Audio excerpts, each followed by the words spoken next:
Welcome to this month's Friends You Keep. As they say, we are the average of the 5 people we spend the most time with. And at Erin Wellness, we believe that sustainable health and wellness is an accumulation of 5 pillars: the thoughts you think, the friends you keep, daily movement, nutrition, and lastly, supplementation. So each month we feature guests doing exceptional things that will hopefully inspire you to step into all you are destined to be. Hello, everyone, and welcome to this month's Friends You Keep. I am excited today because we have Tami Wong today with us. Welcome, Tami. Thank you. So Tami is the founder of Hair Loss Pride, a support community and coaching service for women and teens experiencing hair loss. She started losing her hair at 15 and was diagnosed with alopecia at 23. After years of hiding and struggling with shame, she discovered wigs, confidence, and her own voice. Today, she is a coach, wig expert, and advocate on a mission to help women stop hiding and start thriving. I love that. Through one-on-one coaching and wig consultations and salon education, Tami creates a safe space where women feel seen, supported, and empowered to live fully with or without hair. Welcome so much. Thank you for being here. Thank you for having me. This is awesome. I think this is a great conversation. You and I had chatted before about, especially women going through perimenopause. I get that a lot. Women in menopause, perimenopause, experiencing thinning. So we're going to touch base a little bit on that tonight or today. But I think being able to open up this conversation and take away any shame or guilt and be able to have these conversations is kind of the same movement I think we're seeing with the perimenopause conversation as well, where women are like, wait a second, I'm not hiding no more. Right. So I love the work that you're doing. So can you tell us a little bit about your journey and what brought you to where you are today? Sure. Yes. So I grew up in a small town in Nebraska and Oh, wow. Really? yeah, Nebraska? yes. Wow. Okay. Yes, so I moved to Vancouver about 5.5 years ago. But I lived most of my life in the US. My husband is from Vancouver, so that's brought us up here. But when I was 15, I had really bad acne, as a lot of teenagers do, and went to the doctor trying to find a solution, something to help. And at the time, there was a new prescription, new drug on the market that was being prescribed pretty commonly. And it was a very severe medication. I had to take it for 5 months, and they decided to put me on that. And about 2 months into it, I noticed that my hair started to change. The texture started to change. It was very coarse and it started to get fine and breakable. My part started to widen, and just overall, my hair I noticed was thinning. And I come from a family of women with very thick hair, and I had very thick hair. So it was quite noticeable to me, but because I had so much hair, I think it took other people a long time to notice it. But I'm in high school, I'm already feeling insecure about all the things that girls feel insecure about in high school, and very much felt different and didn't understand what was going on because this was almost 30 years ago. And I'd never heard the word alopecia before. So no one I knew was going through this. I just kind of tried to hide it. I cut my hair shorter. I went through college, it was still thinning. And so I tried Rogaine in college as like, maybe this will help. And that was just really difficult to use. And at 23, I decided, okay, I'm going to go to a doctor. I'm going to see what's going on. They did a scalp biopsy. And that's when I was diagnosed with androgenic alopecia. And that was a devastating moment for me because I knew they just basically said, your hair follicles are dead. They're not going to grow back, and sent me on my way.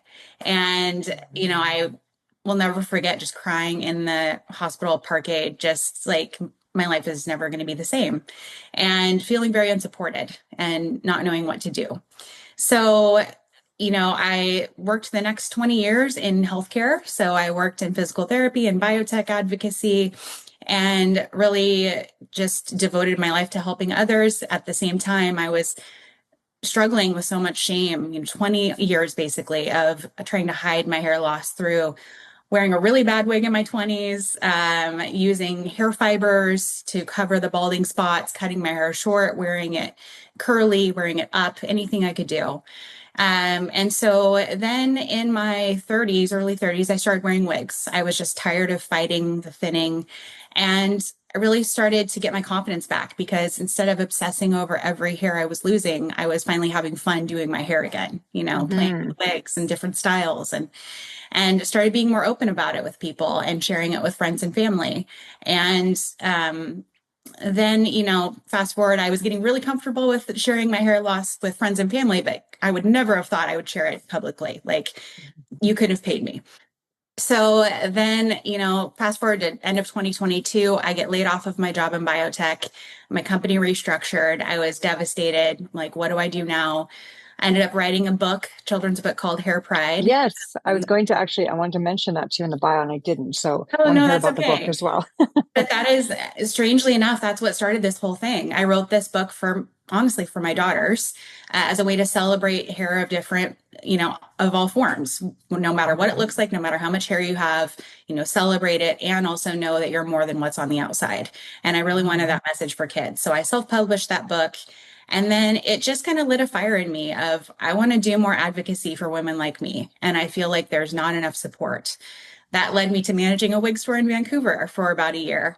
And there is where I started talking to so many other women like me who were going through hair loss. And I just realized there was such a gap in not having enough emotional support and mental Mhm. health support. You can get a wig and kind of take care of the physical part, but that mental emotional part is really difficult and it takes a long time to get through. There's trauma, there's grief that you have Yeah. to unpack. And so that is why I started Hair Loss Pride. And that was actually almost exactly a year ago. So August of last year. So That's started very doing cool. full time in January and it's really fulfilling. I'm building the community that I wish I'd had when I was a teenager. Hmm. And it's really helped me actually heal in so many ways.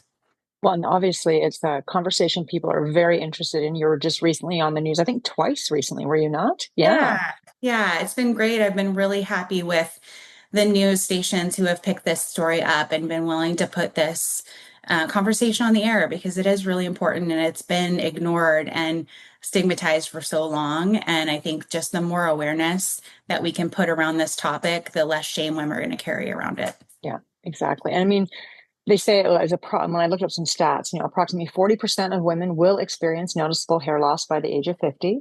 The Mhm. most common type is female pattern hair loss. And that increases with age. It affects over 50% of women over 65. So can you kind of go into the different forms? Because you mentioned alopecia, the different forms of hair loss and what that looks like. Yes. And alopecia really is a general umbrella term for hair loss on the body. So it Okay. can refer to hair loss in any part, but it most commonly is referring to hair loss on the head. There are so many different forms of alopecia. So female pattern hair loss also can be known as androgenic alopecia, which is what I have. And that's what many women will experience with hormonal changes. So perimenopause and menopause, that's a primary one they will have. But there's also alopecia areata, and that's one that's very well known. It's the circular patchy hair loss, and it's an Okay. autoimmune Yeah. condition. So there are definite genetic components. They're still actually trying to figure out the root cause of why, but it is an autoimmune condition where your body attacks itself. That can progress to alopecia totalis, which is full hair loss, and then it can also progress to alopecia universalis, which is full hair loss of the body, so eyelashes, Wow. eyebrows, arm hair, everything. Okay. And so it just depends. Nobody knows exactly why that happens to some people and not all. There's frontal fibrosing alopecia where you just lose the hairline and it goes back. There's telogen effluvium, which is a temporary hair loss, which is most often after a stressful event Mhm. or a sickness where you have a high fever. That can happen about 3 months after that. There's traction alopecia, which is when you pull your hair back too much and wear it in tight, hairdos. It can actually start, it can start to do that. There's obviously chemo related hair loss, so Yeah. medical loss like from lupus and other autoimmune conditions like Hashimoto's, which I also have. I could go on and on. That There's is triple, amazing. I yeah, had no clue. yeah. I mean, we could talk a whole podcast on the different types of hair loss. There are so many. Wow. That is wow. And so obviously with all of these, I mean, I guess the most thing women care about, I mean, whether you have the term or not, you're like, okay, now what do I do? So what are my options? Right. And I think that's Yes. something you're obviously working with women. So what are some of the options women can use to make themselves feel better? Because let's be honest, I mean, you can always be like, just feel good about yourself and love yourself. But our exterior matters. How we look matters. I mean, I wear hair extensions. I've been Mm-hmm. wearing hair extensions for 10, 15 years because Yeah. I like them. My daughter's like, you always have your hair back. Why do you wear them? I'm like, because I like them. And I Yes, think that's the thing is it's something that makes me feel like myself. It has nothing to do with anybody else. But when absolutely. we're looking at somebody who's trying to kind of be like, okay, I need to get back to who I am, or maybe redefine who I am with new hair, what are some of the options that they can choose? Absolutely. And like you said, I mean, our hair is a big part of our identity and our Yeah. femininity and how we carry ourselves and how we feel good walking out in the world. Yeah. So it is really important. It's not a cosmetic issue. It's very much tied to your emotional and your mental well-being. So there are different things. I mean, you can, if you don't want to do a wig or topper and you still have some hair and you want to kind of work with what you have, there are hair fibers out there. There's a ton of different ones on the market. I use Topic. And what are hair fibers? What is that? They're Is like that keratin little fibers. They come in a little container and you basically just shake them out onto the oh, balding spots really of your hair. I use them for 10 years. It works really well. interesting? But it's hard when you have very diffuse thinning like I do because you have Yeah. so many spots you have to cover and Yeah. it's messy and it's expensive when you're using a lot of it, right? But I Yeah. mean, I use it for a long time and it helps me feel confident. So the hair Yeah. fibers are definitely something that's on the market if you don't want to go for a wig and you want to camouflage spots that you have. Obviously, you can wear scarves and hats and things like that. Mhm. But there are different solutions. So Yeah. I worked at the wig store. I would say 90% of the women that came in would leave with a topper. And a topper Okay. is something that a lot of people don't know what it is. It's an alternative hair, so it's smaller than a wig, and this is what one looks like. This Huh. is a very small base. But they come in different base sizes. They can go from a 2 by 6, which is just going to cover a widening part, to a 10 by 10, which is basically a half wig and covers most of your Really? scalp. But they Okay. clip into your existing hair. So Okay. it look real funny, but literally, you just clip it This here. looks like a cute Obviously, hat. That's all. looks It's a great, cute right? hat. Um, Yeah. but you just clip it into your hair and those clips, and then you can blend your own hair into the topper. And obviously, the texture matters. So if you have curly hair, Yeah. you want to get a curly topper and things like that. That's why it's important to go into somewhere that is professional. I think Exactly. ordering on Amazon might not be the best fit, Not the best right? Really choice. going Yes. in. Yeah. And you can get these in synthetic or in human hair, right? So, Okay. but they can be really great and they can really fix the issue. If somebody's worried about their part, for so many women, a topper is a great choice. The thing with that is that you do need to be careful about the clips and making sure that you're rotating them so you're not clipping into Yeah. the same part of your scalp Yeah. and causing hair loss over time, Yeah. right? Because your hair already, if your hair is compromised and thinning Yes.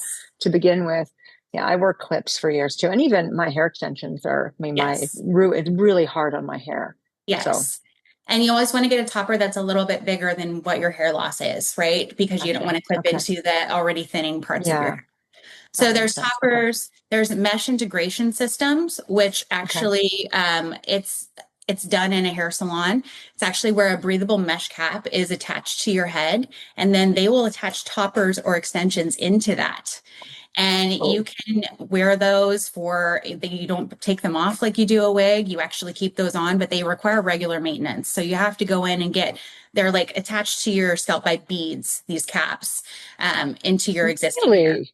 Yeah, it's really cool and they look very, very natural. And it's for somebody who doesn't want to worry about having to take a wig on and off, that could be a great option. There are places in Vancouver that do them that I'm aware of. Wow.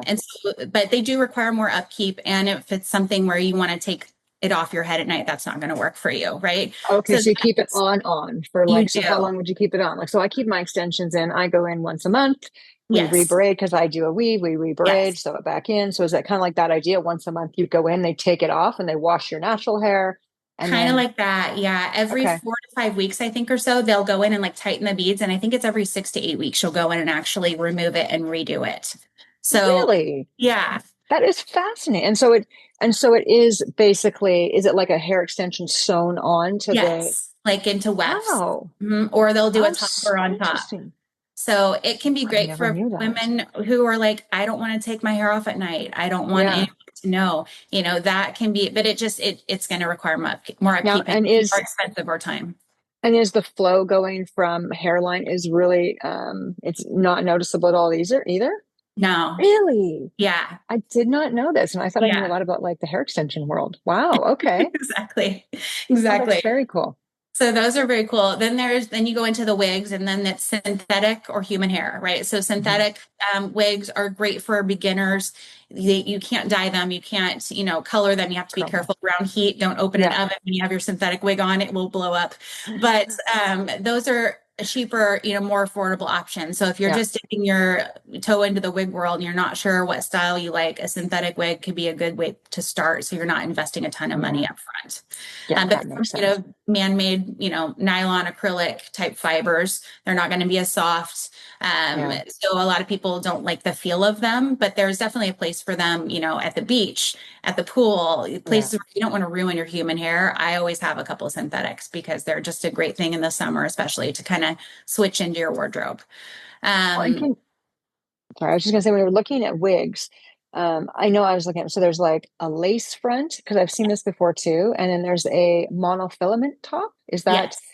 and what are the differences between that too? Yes, I will tell you. So then Okay. if we're going to talk human hair. So I have a couple of my wigs here to show you. So I'm actually wearing what's technically monofilament, or they also know as medical wigs or hand-tied wigs. So that's Okay. what I'm wearing right now. But this one is a lace front wig. So you can Okay. see here, Yeah. it's got a double layer of lace here, and then it's a wefted back. And that's what most of them are going to Gotcha. be in a lace front. And so here, though, if you can see, like how scalp Ah, like it yes. just looks like my Okay. scalp. So when I have it on my head, it literally looks like it's growing out of my scalp. The pros of lace fronts are really natural hairlines. So you can pull the hair away from the face and wear it back, and it's Yeah. going to look natural. It's going to look like the hair is coming out of your head. It's going to be more lightweight. So in the summertime, it's not going to be as hot. And it's also going to sit flatter on the head, just because that lace is a thinner, more delicate material. Okay. So that is lace, and that's honestly my preferred wig type now. I've kind of Yeah. gone through evolution. When I first started wearing wigs, I'm going to talk about one that you didn't mention yet. It's a silk top Oh, wig. yes. Okay. So that's what I started with. And you can see it's obviously very different. So this is a silk Yeah. base. It's a lot thicker. It's more durable. So but it's still going to look like scalp when you look at the Yeah. part here. But the difference is because this is thicker, you can't really bring it away from the face and have it Yeah. Because it would natural. have more of that kind of bump, the raise, right? Yes. Yeah. Yes. And some will have lace front and lace on the front, so you can still have that blendable hairline. Some won't. It just depends. But it's also because the base is thicker, it's going to be a denser looking wig. It's not going to sit Yeah. as flat, and it's just going to be a bit heavier in the front. So that's why I don't love them as much now. But I wore them for the first 4 years or so of wig wearing because they are more durable, and they last longer, like 3 to 5 years, versus a lace front is going to be 1 to 3 years. Okay. So And that's it's just, wearing on a regular basis, right? That's wearing day yes, to day too. Okay. exactly. And And do you both of these wash them? are, I guess you wash them too, right? yeah, Just like normal hair. Yeah. Okay. I but would think not so. very often. Every No. four to Okay. 6 weeks is more than enough, and more Okay. less often if you're rotating wigs, because Okay. the more that you wash them, the harder it's going to be on the lace and on the color. You're going to have color runoff just like you would with your normal hair. So I try not to wash them too much. Then there's things like a hat wig. So this is Oh. specifically worn to be or made to be worn with Oh. hats. So there's Yeah. no hair on the top. So it's obviously the hat can sit nice and flush with your head, and it's Yeah. not going to be as hot. So I wear this all the time on the weekends because it's just a cooler piece. That is amazing. Okay. And so cost wise, I mean, to have a really good quality, because I would think that's the thing too. If you are, I mean, I know I have real hair as well.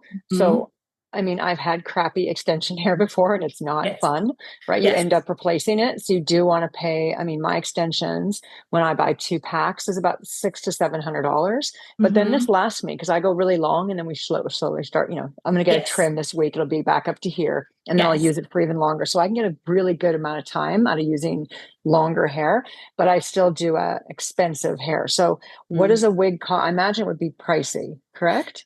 It is. Or they So, can be. and we can go from what a synthetic costs to what a human hair costs. Yeah. So, a synthetic, you can start in the 150 to 400 range. A heat friendly synthetic, so where you can put a little bit of heat on it and style it differently, is going to be more like a 400 to an $800 range. Then you get into human hair, and it's going to depend on the quality of the hair too, and the Yeah. cap construction. So if it's a fully hand tied or lace front, it's going to be a bit more expensive. And I didn't even get into hand tied actually. So it's a Mhm. fully, going back a little bit, hand tied is just a full, like a mesh almost material that you tie one by one strands into. So the whole Okay. cap is hand tied, and I can pull it up, I can wear it up, I can put it in any way, and you Yeah. can't see any wefting. Yeah. So those are great, Yeah. and they're great for sensitive scalps. So just wanted to go back and Yeah, no, I have finalize. hand tied as well because there's Yeah, machine weft and hand tied with exactly. extensions too. And my extension lady always wants hand tied because machine Yes, weft is really hard to work the needle through because it's more of a more plasticky kind material. of, yeah, Yeah, so it's more material opposed to the hand tied. exactly. So for human hair, going back to cost, it can go anywhere. I've found wig makers in Canada who are more affordable, and you can get a wig for 1,500, but that is pretty low for a human hair Yeah. wig. And then I'm talking Canadian prices, obviously. But you can go up to $10,000. I mean, you can pay as Wow. much as you want to pay. There is a woman in New York who charges $10,000 for USD for her human hair wigs. So I Oh, would say, she custom makes them too. Is that the idea? You mhm. come in and she'll custom. Wow. That's But wow. so, I mean, the sky's the limit. But I would say Hmm. to get a good piece, you're probably going to have to pay around the two to 2,500 mark. And Yeah. that's going to be something that's got good quality hair, a well-constructed cap, and is going to last you a few years at least with good care and maintenance. Now, question. I mean, this is something I think I'm just going through this with Michaela right now with her diabetes and pharmacare. Based on the fact that I'm a single mom. I look at that and now I have to, based on my income, I have to pay for all of her diabetes medication. There is no pharmacare. In Ontario, it's fully covered, right? Oh, So wow. everything's fully covered for her, all diabetes, her Dexcom, everything, which is fine, of course, because I want my child to be healthy.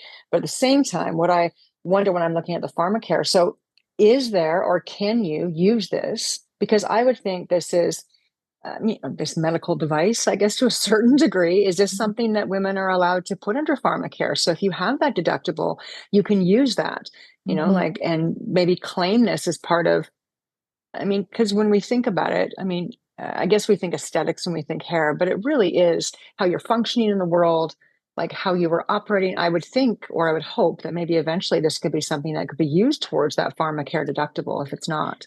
Yeah, it's I know pharmacare I need to do a little bit more research into because I'm Yeah. not sure, but I know for personal, like through my husband's employer insurance, for example, it's rarely covered. Very Yeah. barely. So I have a Yeah. $200 lifetime max for wigs, Wow. which is insane. Wow. But the other people's insurance covers a lot more. They can Yeah. get, up to 1,000 or full coverage. So it's really dependent on the plan. But Yeah. now I want to look into pharmacare because I That would forgot be about that. something to really, I think that'd be something to, I mean, that would be a really great, uh, I mean, thing to have go through, especially Absolutely. after cancer, especially women dealing with alopecia. Like, if this is a Mhm. medical condition, I mean, it's one thing you aesthetically want, be like the housewives and change your Yes. hairstyle every single day, something like that. But if this is something that's medically derived, you would think that that would be something that the government would be able to kick in or support on some level, especially with the health system we have. So hopefully Yeah, that's well, it something is a that, medical diagnosis, right? I mean, yeah, alopecia is a 100%. medical condition.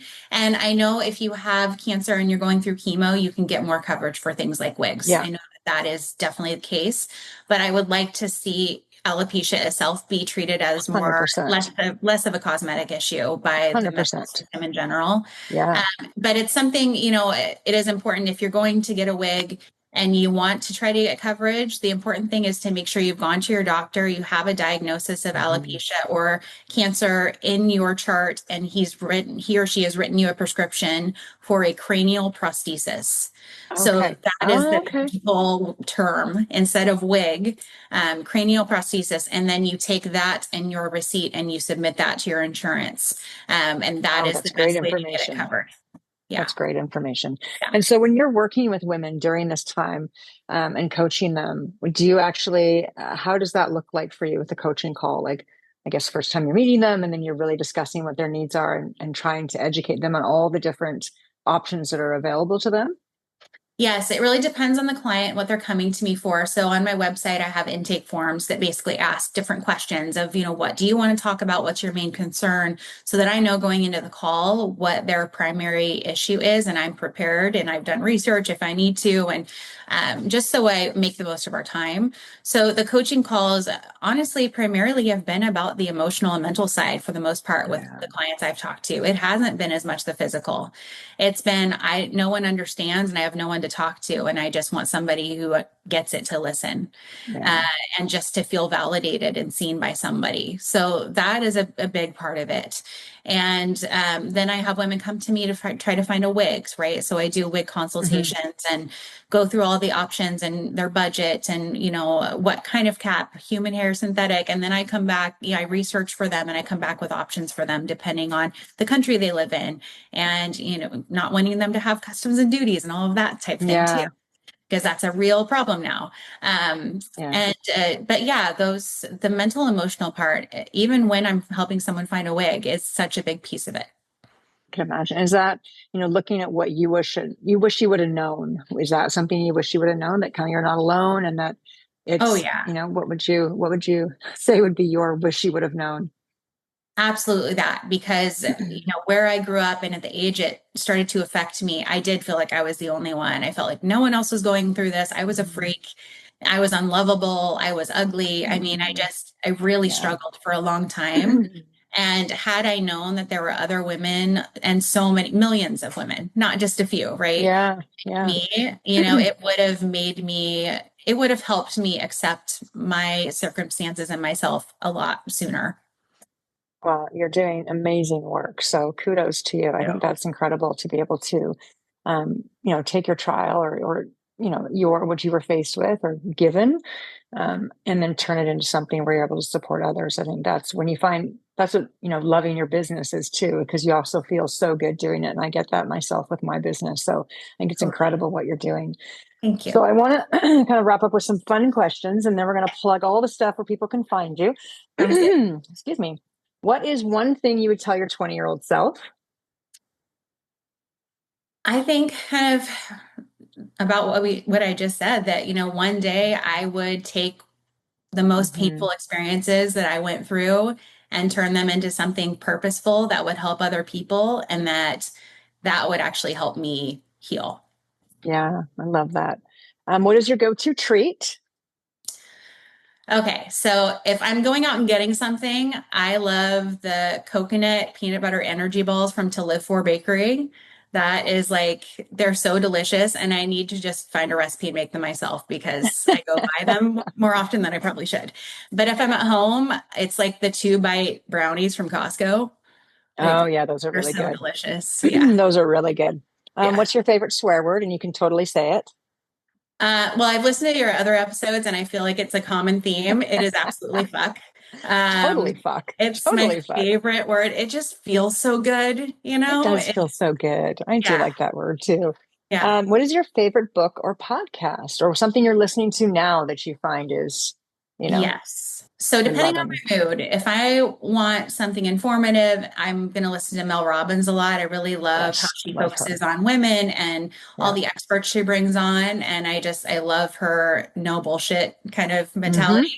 If I want to laugh, I listen to Smartless with Jason Oh, Bateman and Sean Hayes and Will oh, I'm Arnett. gonna have to smart list. They're Okay. hilarious and they just crack me up. And if I'm in a bad mood, they will always make me laugh. And then the book, I mean, I read a lot. I love reading, but Mhm. again, like the Mel Robbins Let Them theory has Yeah, been that was really great.